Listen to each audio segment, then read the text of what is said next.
nəfər Arif gedir bir yerə, görür ki, yazı yazıb qoyublar divara, yazıblar ki, bu məntəqədə daş yemək qadağandır. Deyir, bu nə söz?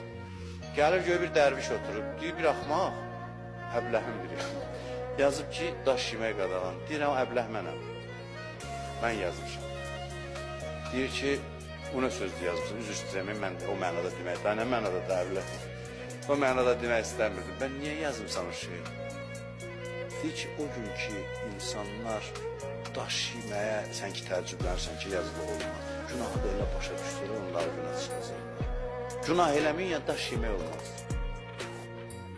Daş yemək olmaz. Bu qədər aydın olsun sizə. Ondan sonra da sözə ehtiyac qalmayacaq. Bir gün gələcək ki, düzül təbii yalan danışmaq olmaz. Təbii ki, qeybət eləmək olmaz. Olmaz ki, olmaz da bu qədər aydındır. Daş yemək, tullantı yemək olmaz.